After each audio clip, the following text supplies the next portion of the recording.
Ça Classique, oui. Ça casse les couilles de faire des vidéos. Vas-y, go. Salut à tous, j'espère que vous allez bien. Bienvenue dans le premier épisode de Mission Dika. Donc le concept, c'est de vous montrer comment monter une startup de zéro jusqu'à nos 10 000 premiers euros de revenus.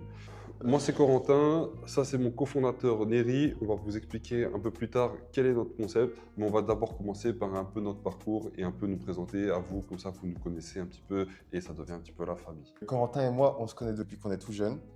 On a toujours eu des idées plein la tête. Lui, il est parti plus dans un domaine de marketing, tout ce qui est communauté, business, etc. Alors que moi, je suis parti plus dans la technique, au niveau électronique. J'ai été électromécano pendant 6 ans. Moi, j'ai plus un profil business, ça veut dire que j'ai fait une business school, donc j'ai été viré, mais bon, ça c'est un autre sujet. Après, j'ai fait des formations en marketing. Là, pour l'instant, je suis en freelance, en community builder. Et donc voilà, j'ai plus cet aspect de business. Et mon ami Neri a plus cette expérience de terrain, plus ce côté manuel. Et c'est à partir de là que cette complémentarité entre nous deux fait de la magie, des fois des étincelles, des bonnes ou des mauvaises. Et un jour, Neri m'a proposé un projet. Au début, j'étais pas du tout chaud. Mais au final, j'ai fini par me faire enrôler dedans. Et donc je vais laisser Neri vous expliquer un peu le projet qu'il a pensé et sur quoi on va se baser dans cette série. Je travaillais à l'usine d'Audi à Forêt, qui a récemment fermé. Plusieurs de mes collègues avaient des travails à côté, donc en indépendant complémentaire.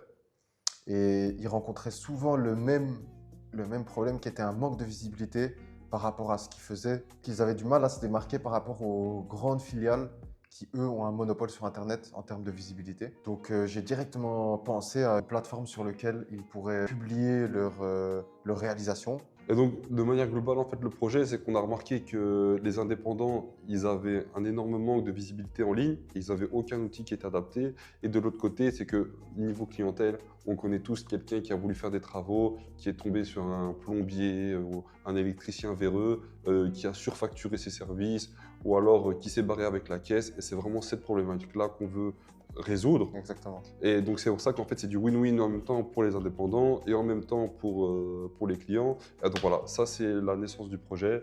Nous, ce qu'on va chercher à avoir en priorité sur l'application avant de chercher à générer de l'argent, c'est du trafic sur notre application. Là en fait, on a commencé un incubateur. C'est l'incubateur de start-up Google de Belgique. Donc c'est quand même des grosses têtes, il y a des gros noms qui viennent. Ils sont partenaires avec Orange, ils ont des gens qui sont dans la communication, comme par exemple le journal L'Écho. Il y a vraiment des grosses têtes qui vont nous donner des workshops, qui vont venir nous guider. On a aussi des parrains. Et donc on va voir ce que ça donne. C'est un incubateur de 9 mois. Et bon, on avait aussi quelques doutes, comme par exemple Neri me disait que lui, il avait l'impression que c'était pas la compagnie, c'est ça? En gros, l'incubateur, je trouve que les explications, sachant que tous les cours se donnent en anglais. Et on n'est pas de parfait bilingue. Nous ne sommes pas parfaits bilingues, donc on fait ce qu'on peut. Et moi, je trouvais les cours abstraits parce que quand on est entrepreneur, les conseils qu'on vous donne sont souvent abstraits. C'est jamais fais ça ou fais ci, passe par là. Non, c'est un flou dans lequel nous-mêmes on doit trouver notre chemin. En fait. Moi, j'aurais pensé que ça aurait été plus précis, plus personnalisé. Plus personnalisé, exactement. Ouais. Alors que là, c'est vraiment quelque chose d'abstrait. En gros, il faut tirer nous-mêmes notre enseignement. Ouais, c'est ça, c'est que c'est un peu aussi une crainte que j'ai.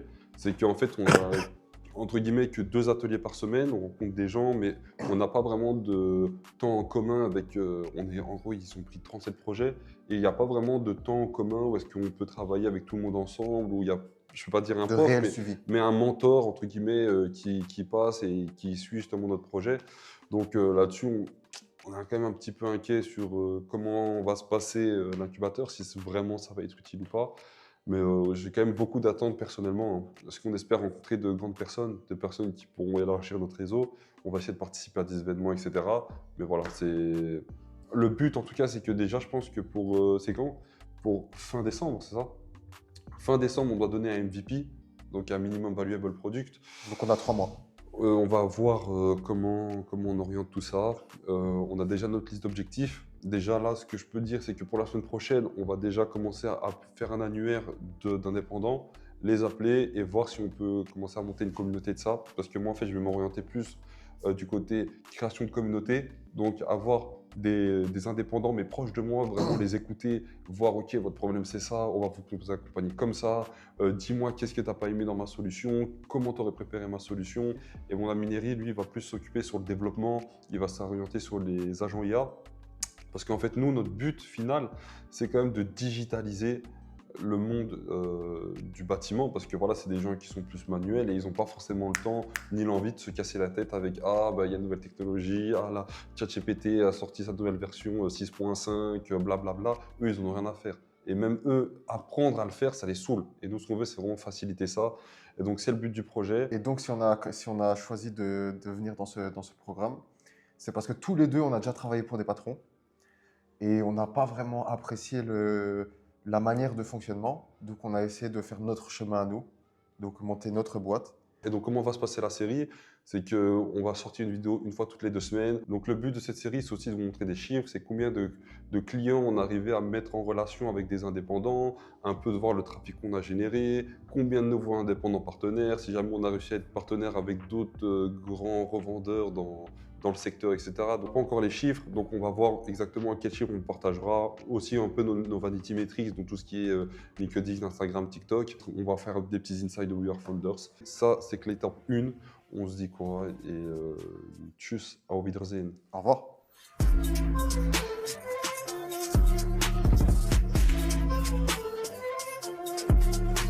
Salut l'équipe, alors on fait un petit débrief là, du premier jour de travail là, à Bicentral.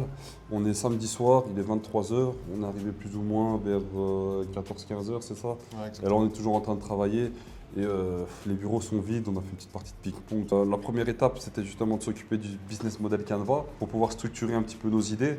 Parce que voilà, il a sa manière d'expliquer le projet, j'ai ma manière d'expliquer le projet et c'est important qu'on soit aligné sur la vision de comment on allait pitcher, etc. les choses.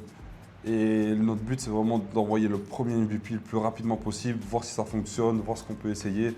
Et voilà, quoi, c'est l'intérêt. Donc, Niris, est-ce que tu as quelque chose à rajouter sur le MVP Mais déjà, toi, qu'est-ce que tu en as pensé du business model Canva? Comment quand on s'y est pris? Franchement, on a bien géré le truc. ChatGPT nous a bien aidé. De toute façon, c'est pas un secret. Hein. On monte un business avec ChatGPT, c'est comme ça, c'est la vie. Et bienvenue en 2025. On s'est dit que ça allait prendre 2, 3, 4 heures. Au final, ça nous a pris 5 heures, si pas plus. Parce qu'on a exploré plein de nouvelles pistes. On s'est posé plusieurs questions, on a remis en question plusieurs choses. Donc comme quoi, c'est utile d'en faire un. Ou en tout cas de passer par là au début. Pour ensuite peut-être faire des versions améliorées dans le futur, mais en tout cas avoir une bonne ligne directrice dès le début. Bah, surtout que là, on a découvert certains problèmes que de base, on n'était pas conscient. C'est que même le fonctionnement du domaine, on a découvert plein de trucs à ce niveau-là.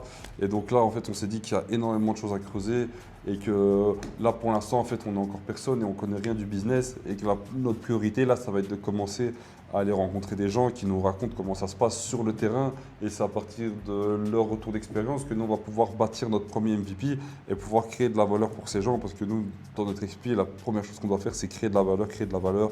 Quel est le problème et comment on le résout. Et là, on essaie d'être très, très pragmatique et pas d'essayer de s'éparpiller dans ouais, il nous faut des boutons ici, on a besoin de ça comme fonctionnalité. En vrai, on s'en fout. Pour l'instant, c'est pas ce qu'on recherche. Mais écoute, tu peux parler de notre petit différent. Là où est-ce que toi et moi, on n'est pas d'accord? Ouais, exactement. On a eu un petit débat par rapport au fait que l'application, ou en tout cas le service qu'on devrait délivrer, serait payant ou gratuit. Et donc mon collègue est plus pour une expérience payante et moi je serais plus pour une expérience gratuite. Mon collègue cherche plus à comment dire, Faire du revenu. dégager directement du revenu et trouver des sources de revenus rapidement. Or que moi je privilégie plus un bouche à oreille plus rapide, une adoption plus rapide de l'application via un modèle gratuit qui ferait moins, entre guillemets, fuir les premiers intervenants. Oui, en fait, il veut casser les freins. En fait, c'est ça. C'est que pour lui, il veut qu'il n'y ait Exactement. aucun frein à l'adoption. C'est-à-dire que le fait que ce soit complètement gratuit, bah, les gens, ils n'ont rien à perdre, entre guillemets, à s'inscrire. Et donc, le trafic serait peut-être Plus imposant. plus organique. Et tandis que moi, j'ai une autre approche. Selon moi, si on les incorpore dans une liste et que quand on trouve des clients, on les conseille et que voilà, ils sont dans les options, même si on leur fait payer, on va dire, un prix dérisoire, peut-être 20 euros par mois, s'ils font un client à 400 euros, ils sont déjà maxi renta. Et donc c'est pour ça que pour moi, j'ai plus cette notion de valeur perçue. Le fait qu'ils nous donnent l'argent, pour moi, c'est la symbolique de OK, ton produit fonctionne et je paye pour ça. Mais voilà, on a un différent là-dessus et on en parlera avec nos mentors et on verra ce qu'ils nous diront. Mais je comprends aussi complètement l'approche de Neri, hein, le fait de faire 100% gratuit et que tout le monde s'inscrit et que ça nous fait du volume, du volume, du volume. Une startup, ça a besoin d'argent. Et c'est pour ça, c'est une des raisons premières pour lesquelles les startups elles coulent, c'est parce qu'elles manquent d'argent. Donc même si on peut se faire une rentrée de 200 euros, c'est rien. Tu vois, même si on a moins de volume, on a entre guillemets plus de qualité, c'est ce que je pense, et donc on va en discuter, mais on est encore sur ce débat. Donc là, on va passer au sujet suivant. Et donc, après avoir fait le business model Canva, eh ben, je me rends compte que finalement, il y a vraiment pas mal de choses à faire. On a énormément. Plus que ce que tu n'y attendais. Ouais, beaucoup plus. Parce qu'en fait, indirectement, ça éclaircit un peu la route, on va dire ça comme ça. Et donc, en gros, moi, je pense que dans ma tête, je minimisais un peu la chose, mais en tout cas, ça va demander des gros moyens financiers, du temps, énormément de temps et beaucoup d'investissement personnel. Donc, indirectement, ça fait venir des doutes. Mais c'est là que j'imagine qu'il faut s'accrocher et avancer, pas à pas. Donc, je te laisse le lead pour le reste. Toi, t'en penses quoi de ça? Moi, je suis un peu d'un avis différent parce que moi, je trouve qu'on a bien débroussaillé tout ça. Je pense que si on est pragmatique et organisé, il faut juste qu'on arrive à cibler quelles sont les étapes qui ont le plus de levier dans le business et qu'en se concentrant dessus, c'est ça qui va nous permettre d'aller vite. Mais c'est vrai que moi, ce qui me fait un peu peur, c'est les moyens financiers. L'autre problème, c'est niveau technique, c'est que si on doit développer quelque chose, c'est que lui comme moi, on n'a pas vraiment les connaissances techniques nécessaires pour pouvoir arriver à délivrer une application qui fonctionne et qui est sécurisée, qui n'ait pas de bugs, etc. Et c'est un codeur, ça coûte cher et ça peut coûter très cher pour nous. Donc on est en train de réfléchir à peut-être aller chercher un autre cofondateur qui a justement ce profil technique, on en connaît, mais on est sur des On est dans le doute. applications, donc on ne sait pas, est-ce qu'on va le payer? Mais peut-être, voilà, c'est. Tout ça, c'est des questions qu'on se pose et on vous en fait part. Comme ça, vous savez un peu où on en est et comment on essaie de Parce résoudre que ces nous, problèmes. de préférence, on aimerait ne pas avoir d'investisseurs. Si on arrive à faire full sans investisseurs, c'est le rêve. Mais là, nous, je pense que là, on en aura besoin. A priori, j'ai envie de dire, si on a 20 000 euros, en vrai, je pense que ça devrait être suffisant. Hein, mais alors, c'est qu'une estimation. Mais du coup, on verra. Mais en tout cas, moi, ce qui me rassure, c'est qu'on a We Are Founders. Par exemple, si on a besoin d'investissement, là, juste à côté, il y a le bureau de BeAngel. On a juste à aller toquer à leur porte. Et même s'il n'y a pas encore la soirée investisseur prévue par le programme We Are Founders, on sait qu'on a accès à eux et voir ce qu'on peut faire. Les intervenants, on aimerait aussi commencer à les coller. Et là, ce qu'on va essayer de faire, c'est d'aller boire un café ou quoi avec le prochain intervenant qui pèse et qui lui puisse nous donner des conseils en mode ouais les gars, Exactement. faites ci, faites ça. Parce que voilà, c'est que encore une fois, on trouve un petit peu le truc un peu bizarre. On a que 2 ateliers par semaine, c'est des petits ateliers de 1 heure, 2 heures, et après on n'a pas vraiment accès au speaker, c'est que voilà, Ouais, il a des questions, puis après on nous dit qu'il doit partir, donc on n'a pas le temps de discuter vraiment avec lui, même si c'est très intéressant ce qu'il donne, hein, mais exactement. c'est Donc, un peu la limitation qu'on a pour le moment, ça quoi. rend le truc un peu abstrait, quoi. Mm. C'est Ouais, ça, on en a ce que je déjà parlé un disais, petit peu c'est ce que je disais dans la dernière l'introduction. fois et visiblement, mon collègue, il me rejoint là-dessus actuellement. Ouais. Et donc voilà, de toute façon là, c'est entre guillemets le premier gros jour de travail. Et la semaine prochaine, on va juste essayer de contacter beaucoup d'artisans, de les prendre sur notre aile, leur dire qu'on peut les aider, à trouver des clients, à se bâtir une réputation, à gagner en visibilité en ligne et ne plus être dépendant du référencement payant, parce que j'en avais déjà parlé rapidement. Et il nous disait qu'il devait payer des 400, 500 euros par jour et que c'était pas tenable. Donc on va voir et on vous tiendra au jus et après let's go. Bon, sur ce, on vous dit au revoir et à la prochaine. Chez We Are Founders, aujourd'hui c'était une journée qui était quand même assez rude. On a commencé à faire des appels, on a fait un annuaire justement d'artisans à contacter. On a fait une liste d'une bonne trentaine de personnes. Et là, on a commencé à faire les démarchages téléphoniques et on n'est pas du tout à l'aise avec cet exercice de devoir appeler les gens, les parasiter, essayer d'être fluide, clair, concis dans nos speeches. Et en vrai, c'était super compliqué. On s'est pris des murs et voilà, franchement, c'est une journée, on a beaucoup appris, mais c'était vraiment épuisante mentalement. Et donc voilà, toi, Néry, de me dire qu'est-ce que toi t'en as pensé un peu de ton retour sur cette journée. Bah écoute, moi je trouve ça honnêtement très instructif. Comme tu l'as dit, on s'est mangé des murs. Donc on avait élaboré une stratégie, une manière de communiquer. Visiblement, c'était pas la bonne. Donc là, demain, ce qu'on va faire, c'est réadapter notre stratégie, histoire d'avoir une nouvelle ligne directrice quand on aborde les gens au téléphone. Essayer d'être peut-être plus aguicheur, utiliser d'autres mots. En tout cas, revisiter nos positions vis-à-vis de ça. Ce qui est vraiment paradoxal, hein, c'est que Neri, des fois, je disais qu'il parlait comme un autiste et il avait plus de réponses positives que moi qui essaye de m'exprimer de manière limpide. Moi, je m'exprime trop comme un vendeur de tapis. Les gens, ils me prennent trop pour un escroc, etc. Tandis que Neri, lui, quand il parle comme un mongol, les gens, ils disent vas-y, lui répondre, pas par charité, mais je sais pas comment ça fait, mais il a de meilleurs résultats que moi.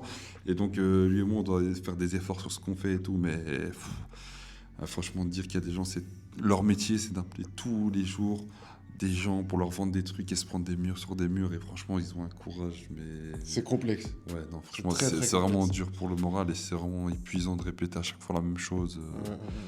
On a eu des sketchs, il y a des gens qui étaient parano qu'on vole leurs idées, qui nous disaient qu'on posait trop de questions et qu'ils ne voulaient pas nous poser de questions et tout. Mais c'était des malades mentales, on se prenait des leçons de morale et tout. Donc, c'est... non, franchement, c'était sportif. Là, on a appris qu'il fallait pas être précis. En gros, à partir du moment où on allait on posait des questions trop précises sur le travail en question des entrepreneurs, et ben, ils avaient peur qu'on vole leur clientèle, qu'on vole leur business. Ouais. Et donc directement, on avait des réponses directement négatives. Nous, on voyait pas ça comme ça, mais après, je comprends parce que eux, ils savent pas vraiment qui on est. Non, parce qu'on entend des histoires de fous, hein. Là, on discutait avec des gens et en gros, c'était un plombier qui avait justement fait faire un site internet. Et le développeur, ce qu'il avait fait, c'était il avait mis genre des bots ou des programmes d'automatisation qui faisaient en sorte que le bot clique sous les publicités payantes de ses concurrents. Comme ça, il paye le référencement. Et enfin, c'est complètement déloyal et c'est un truc d'enfoiré, enfin, faut se le dire. Moi, personnellement, ce que j'ai appris, c'est qu'en fait, il faut être flexible. Il faut pas être braqué sur des idées qu'on a, ni des méthodes qu'on pense bonnes, et que il faut vite ajuster le tir. Et moi, ce que j'ai appris aujourd'hui, c'est que je suis beaucoup plus à l'aise avec l'exercice. Au début, je stressais, hein, j'avais le téléphone, je voulais pas passer pour un parasite et tout. Maintenant, ça me passe au-dessus de la tête, j'en ai vraiment plus rien à faire. Donc là, c'est ce qu'on va faire. On va réadapter notre stratégie, changer notre vision des choses, essayer peut-être d'avoir un peu plus de concret quand on leur parle, parce que souvent, ce qu'on avait, c'est que comme réponse générale, c'est que les personnes étaient dans le flou et ils savaient pas trop pourquoi on faisait ça. Donc peut-être qu'on s'exprime mal ou peut-être C'est que sûrement ça. la chose qu'on présente, on la présente mal. Et donc on va essayer d'éclaircir tout ça. Et c'est que ça a remis en cause un petit peu toutes les hypothèses qu'on avait. Souvent, on se disait, ouais, ils cherchent des clients en ligne, etc. Mais les réponses qu'on a eues, c'était non, je suis bien, je ne cherche pas de clients et j'ai pas besoin de plus. Et ça, c'est des questions, c'est des réponses auxquelles on s'y attendait vraiment pas et on sait même pas quoi réagir. Donc, on était là un peu bébête dans le téléphone en mode, ah bah écoute, si t'as pas de problème, qu'est-ce que tu veux que. Enfin, voilà quoi, c'était compliqué. Parce que nous, de base, hein, ce qu'on veut faire, c'est prendre sous notre aile, on va dire, une petite base d'artisans pour qu'on puisse créer la solution avec eux et ensuite avoir leur retour et ensuite faire d'adapter et continuer le projet dans cette dynamique. Et on vous tient au courant. Normalement, c'est la fin de la première vidéo. Et tchuss, auf Wiedersehen.